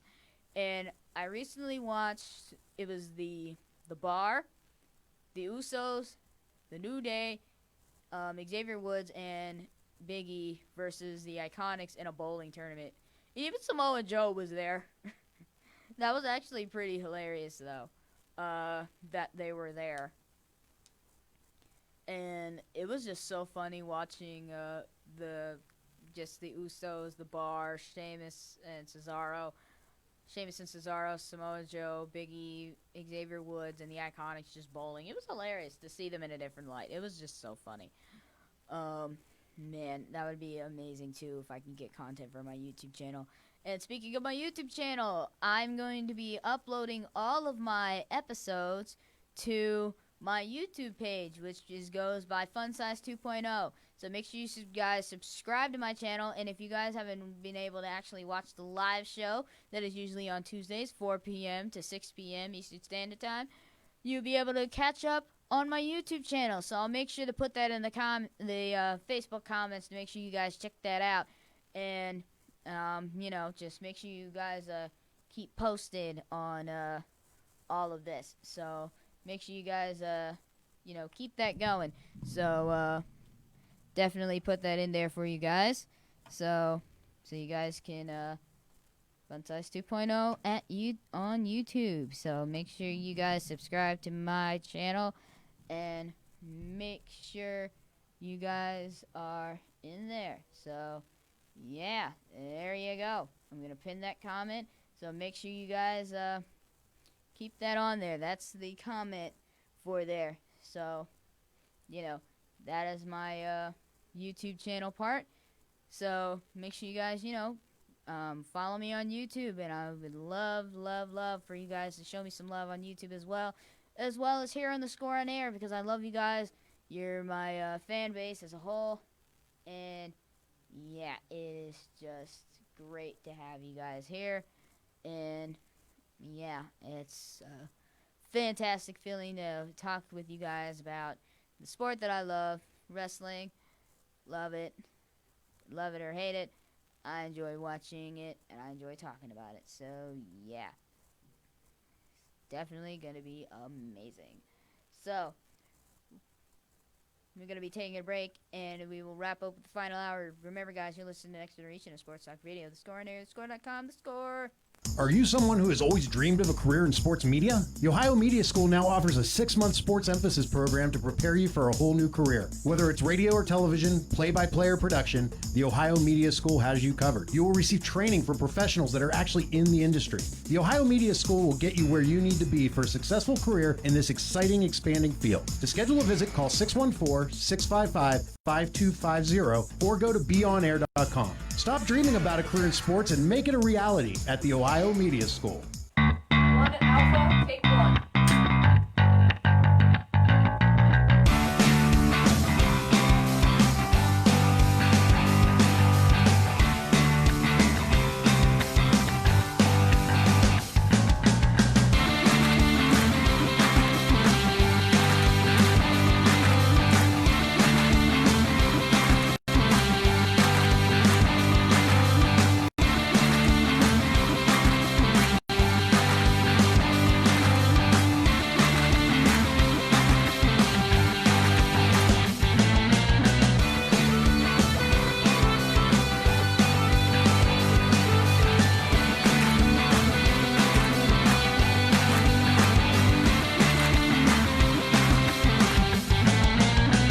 Are you someone who has always dreamed of a career in sports media? The Ohio Media School now offers a 6-month sports emphasis program to prepare you for a whole new career. Whether it's radio or television, play-by-play or production, the Ohio Media School has you covered. You will receive training from professionals that are actually in the industry. The Ohio Media School will get you where you need to be for a successful career in this exciting, expanding field. To schedule a visit, call 614-655-5250 or go to beonair.com. Stop dreaming about a career in sports and make it a reality at the Ohio Media School.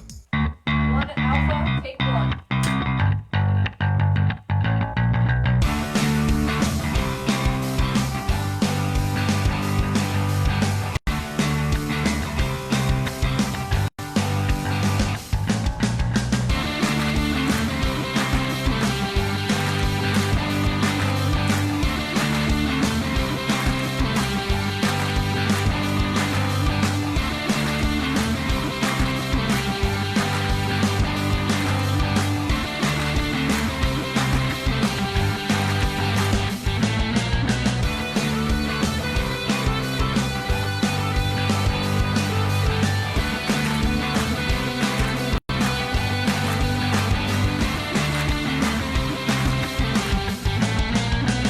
Are you someone who has always dreamed of a career in sports media? The Ohio Media School now offers a 6-month sports emphasis program to prepare you for a whole new career. Whether it's radio or television, play-by-play or production, the Ohio Media School has you covered. You will receive training from professionals that are actually in the industry. The Ohio Media Media School will get you where you need to be for a successful career in this exciting, expanding field. To schedule a visit, call 614-655-5250 or go to beonair.com. Stop dreaming about a career in sports and make it a reality at the Ohio Media School. 1 Alpha, take 1.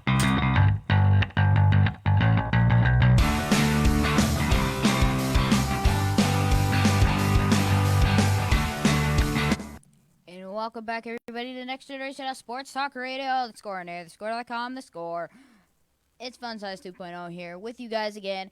Before I have to leave you guys, and then next Monday I will be gone. So definitely I'll be out of here and enjoying the sunny sun that is Southern California. Nah, I'm not going to be in Southern California, but either way, that's just how it is. And it's funny because while during the break, I actually sent Sasha Banks a direct message on Instagram. So there's the proof right there. So definitely, I don't know if she'll respond or not, but it's actually Sasha Banks' real Instagram. Because if not, then I'm going to reach out to her on Twitter. So that's gonna be the next thing on the list. It says, who interrupted Elias last night? Oh, that was Rey Mysterio. Rey Mysterio interrupted Elias last night. Last week it was the Undertaker that interrupted him, and Rey Mysterio came out, and it was exciting to see Rey back on Raw, even though he's been on SmackDown Live for a while. But either way, Rey Mysterio interrupted dear old Elias. He couldn't even perform because he made fun of the Montreal crowd, and then basically they were trying to boo him out of the arena. But either way, I did message Miss Sasha Banks on her Instagram, but I don't know if she'll respond or not. I'll just have to wait. If not, then I'm probably gonna have to reach out to her on Twitter, and then same with the other WWE superstars as well. So fingers crossed, guys, that she responds. And yeah, I'm really, really tempted. If she says yes, I'm going to be so excited. But, it's all a matter of if, when, or when. But either way, yeah. So as we wind down to the final few minutes before I have to leave you guys, and then next Tuesday, you guys won't be able to see me because I'll be in Los Angeles. But again, I will still be getting all of the wrestling knowledge that I can, and possibly maybe even getting more insight and just a bunch of other stuff. As we know, Money in the Bank is next month on May 19th from, basically that. So yeah, your take on Lars Sullivan, and good luck with Sasha. Thank you. And Lars Sullivan, scary. A very, very scary individual. But the thing is, sure, he can tower over Kurt Angle and Rey Mysterio, sure, because, they're not in his technical weight class. But if you end up facing him against an opponent like Braun Strowman, or maybe one member of the Viking Experience, then yeah, he's kind of outmatched. But definitely, Lars Sullivan is a scary, scary freak of a man.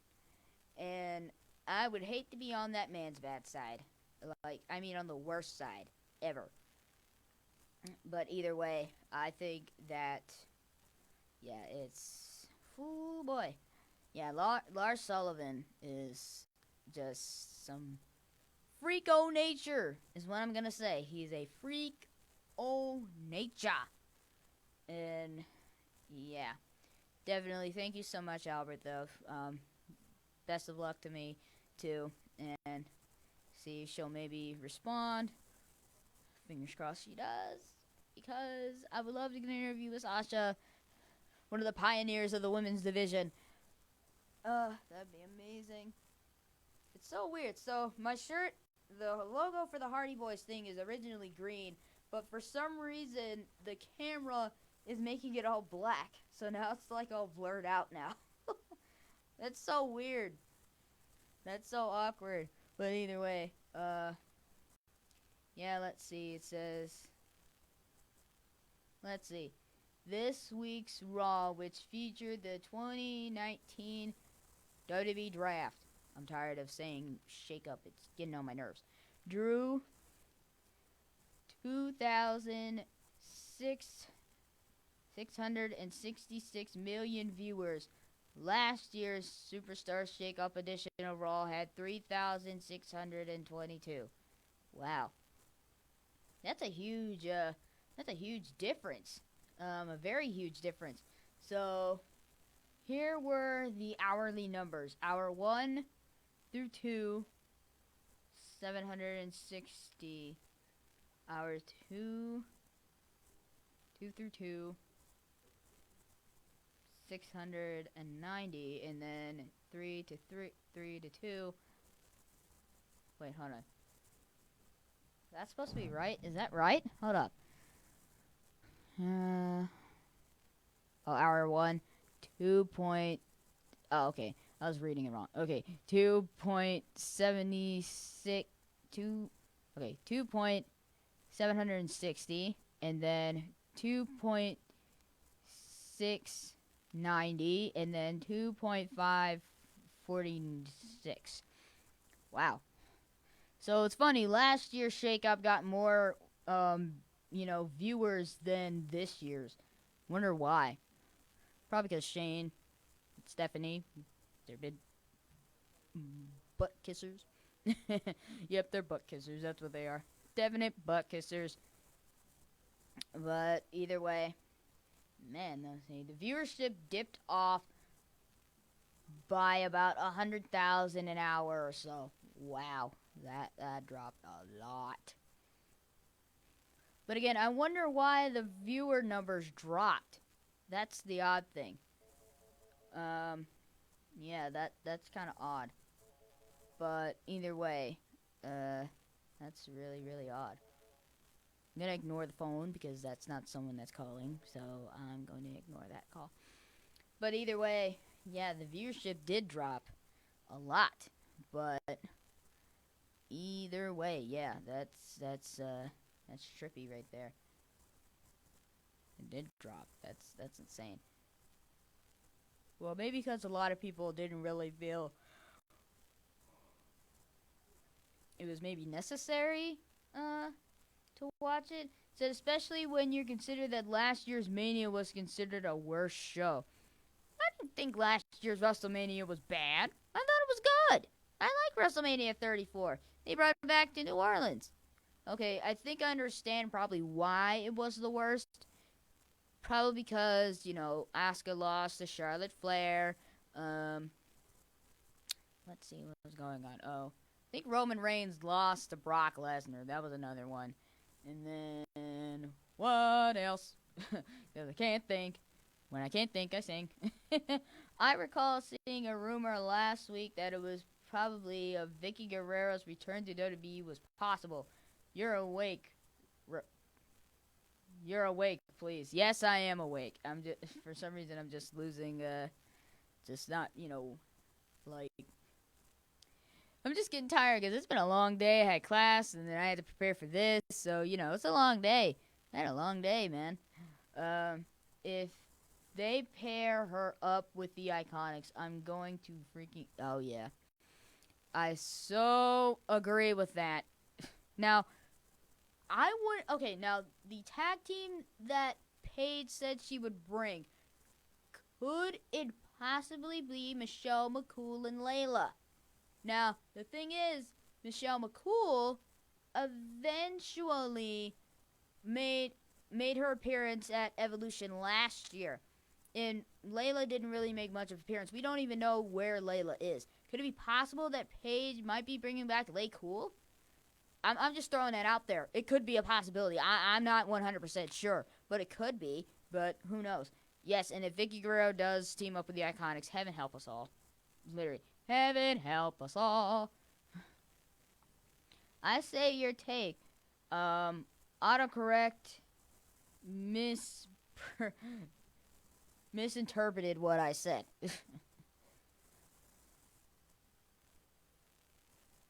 Say your take. Oh, your take? I would say my take on Vicky Guerrero coming back. I wouldn't mind. The thing is that audience would have a reason to boo her again. The thing is that I think Vicky Guerrero was probably the most. She was a woman that you love to hate because Vicky Guerrero would play like the part of the heel manager so well, and yeah, just having Vicky Guerrero, yeah, having Vicky Guerrero back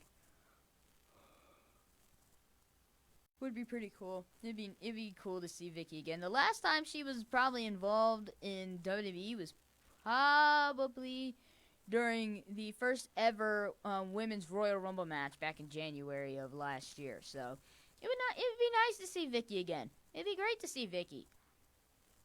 And it's funny because I saw on a phony site saying that Vicky Guerrero's birthday was in April. I'm thinking like that is so not true. Yeah, that is definitely not true. Yeah, but definitely, I think Vicky would probably. It'd be cool to see Vicky back, have a big return, and yeah, she ends up paired with the Iconics. Oh Lord, heaven help us. I mean, really, that's gonna be a nightmare.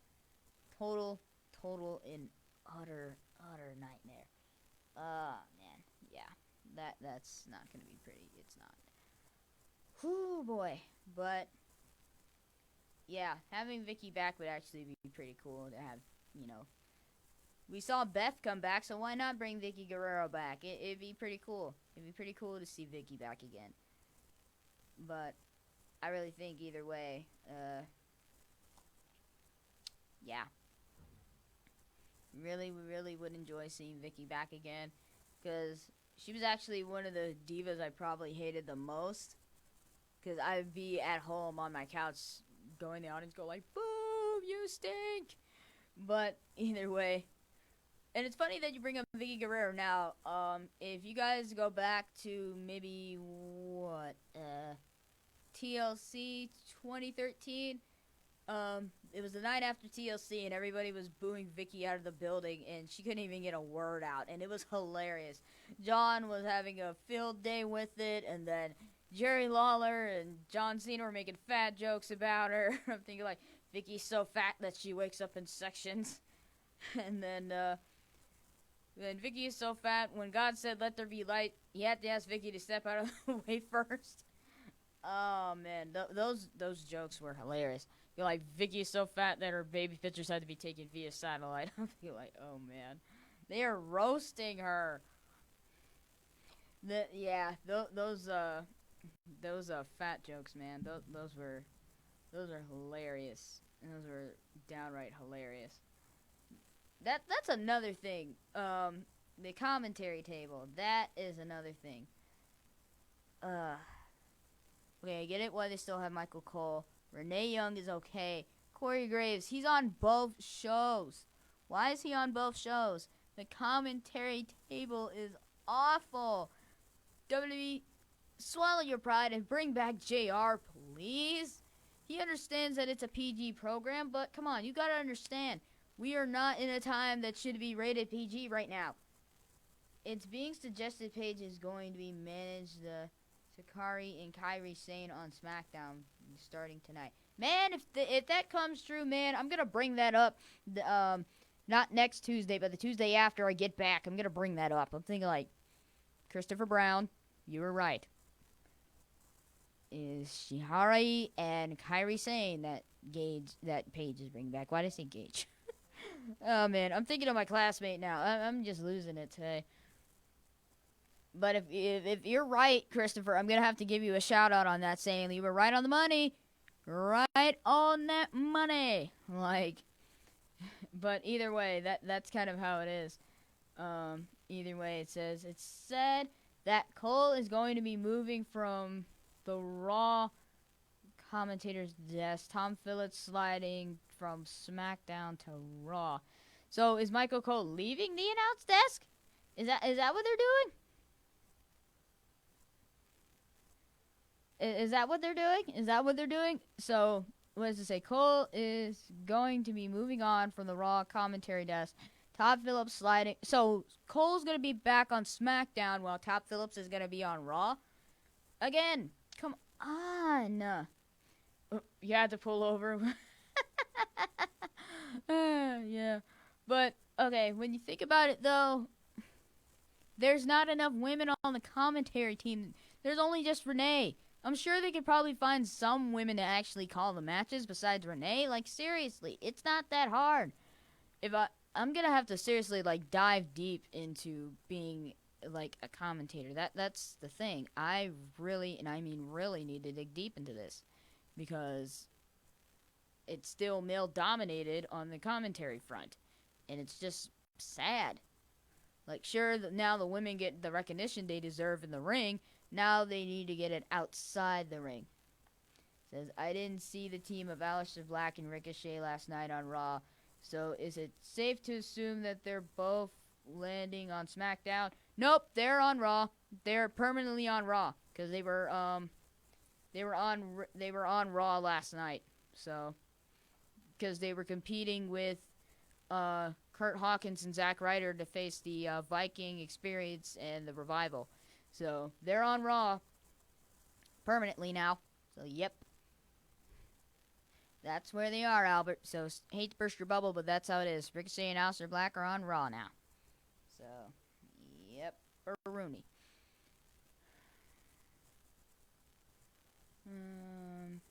I missed them. Yes, you did. But I know I don't have DVR at my house either, so I gotta catch it while it's on. But either way, we still got a lot to come with SmackDown that's coming on tonight. The WWE draft continues. So the question is, what superstars or teams that will be coming, that'll be from Raw, that'll be shipping to the Blue brand tonight? Who are these mystery women that Paige has that will face the Iconics? And who will step up to the Hardys and WWE Champion Kofi Kingston tonight? As well, since the boss will be revealing more superstars that are from the Raw brand and it'll be shipping to SmackDown. So who knows what will happen? It will be one crazy, crazy ride. Says okay, as long as they're inept as a tag team, fans love them big time. Yeah, they actually make a pretty good, decent team together. You got the ground and pound of Aleister Black and then the high flying athleticism of Ricochet. Yeah, that's a golden team right there.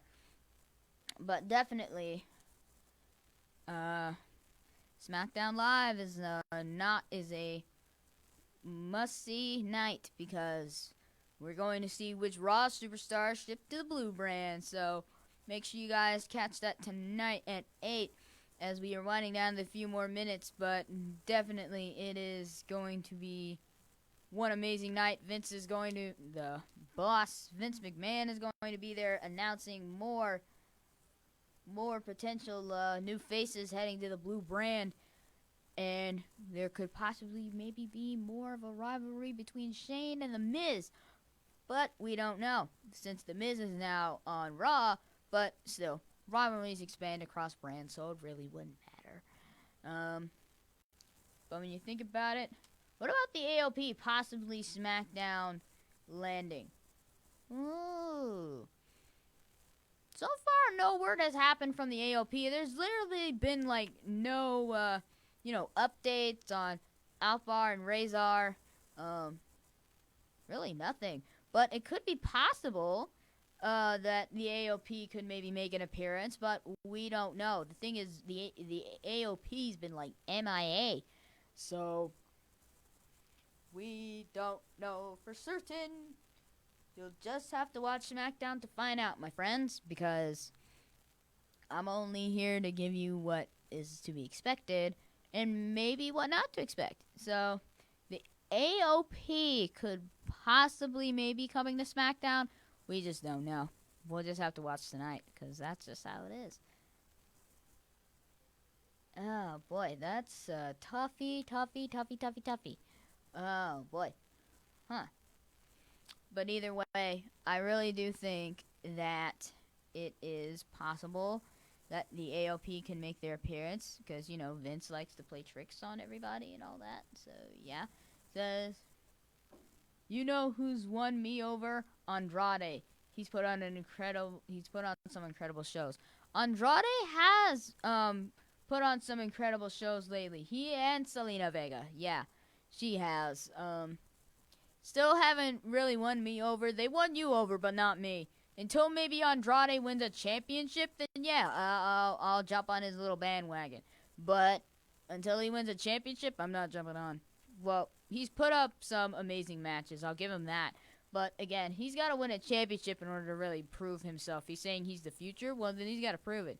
He's got to step up to some champions, son. You can't just say you're the future and not just step up to a champion. Come on. If you learned anything, and I mean like anything, you gotta step up. You can't just, just expect to, be the future and then not say anything. That's not right. But Selena Vega, now, if she actually kind of broke away from Andrade and decided to, break out on her own while managing Andrade and go after the Raw, technically Raw or SmackDown Women's Championships, then I'd be impressed. Selena Vega is, I would say she's taking a page out of Lita's playbook, attacking the guys, just for example with Finn Balor last night on Raw. She gave him a Hurricane Rana, and yeah, and she's done it before, so definitely Selena Vega is taking a page out of Lita's playbook. She's not afraid to compete with the boys, so definitely he's gonna get that Intercontinental title shot before the year is out. Well, he did pin Finn Balor, but the thing is, could Finn Balor possibly be moving to SmackDown? That's the thing. Sure, he was maybe wearing Montreal, Quebec, Canada colors, but we don't know. He could be moving to SmackDown, so Andrade might not get his chance. She slapped the Frankensteiner on Balor. That's what that was? That's what it's called? Oh, man. But either way, yeah. But if Balor ends up moving to SmackDown, then how is Andrade going to get an Intercontinental title match if Balor's on a different brand? I could possibly see Finn Balor impressing everybody on SmackDown. Now, the thing is, I don't know why they keep him as Finn Balor. How come he can't compete as a demon as much as he wants to? That's kind of the hard part. Let's see. Either the Intercontinental title or the U.S. title for Andrade. Huh. I could see that. Yeah, I could see that happening for Andrade. He's proved himself to be a amazing performer in the ring. But yeah, I would say definitely the Intercontinental title or the United States title for Andrade, because that's kind of one of the smaller titles are always the biggest ones that you can receive in WWE or go for. Until he wins one of those, then he gets step up to a bigger championship. But right now, he needs to start off small and not get a swelled head. But with Selena Vega, I think she's already there. She's already got a swelled head. And if you guys didn't notice this, did you guys notice The Rock on Selena's finger? And I think, isn't she married to Aleister Black? I think. I don't know. If you guys know any info about that, definitely mention something. It says, who's gonna come for Becky? She didn't solidify both titles for much longer. Oh, sustain both titles for much longer. Oh, she's supposed to be facing Lacey Evans in a future title opportunity of her choice. But come on, have faith in the man. Have faith in Becky Two Belts. Becky Two Belts. But either way, Becky can hang on to those two titles. Come on. She defeated Charlotte and Ronda at the main event of WrestleMania. And come on, I think she can hang on to two belts for a little bit longer. But either way, I'm putting my money on the man when it comes to facing Lacey Evans. Sure, she got two cheap shots in. Big whoop-de-doo. But either way, she's, come on. You gotta have faith in Becky. She's defied the odds literally almost her entire career. So she's got to, she's gonna fight against Lacey Evans. She's gonna put up a major fight against the classy Southern Belle. So you gotta understand, never underestimate the man. You do, you'll lose. I know one thing for sure. I'm glad Becky won at WrestleMania. It says, anyways, enjoy the show as always. Have fun in Los Angeles. Lacey's going to get one of them. Hashtag Vince prefers blondes. Oh, brother. Well, yeah, whatever. Oh, isn't that back to that Trish aspect where he was dating Trish for a while and then she got ahead of everything? Oh, man, come on. Don't do that, man. Don't pull that card. No. No. No. I can't, man. But either way, make sure you guys tune in to SmackDown Live tonight at 8, 7 Central. It'll be live from Montreal, Quebec, Bell Center. And also, more superstars will be coming from Raw to SmackDown. And the boss will be announcing more who will face the Hardys and who will step up to Kofi Kingston, the new WWE champion. As well as who are Paige's surprise tag team that she's bringing back. Make sure you guys tune in to watch the majority of the rest of the WWE draft, because I'm tired of calling it a shakeup because it's stupid. And then it says, look at the majority of his title holders over the years. I'll look that up later. And I'll bring that up for not next week's, but the week after next week's show. And remember, guys, fun size is the best size. I will see you guys the week after I get back from LA. Love you guys so much, and enjoy your week. And remember, make sure you catch SmackDown tonight. Bye, guys.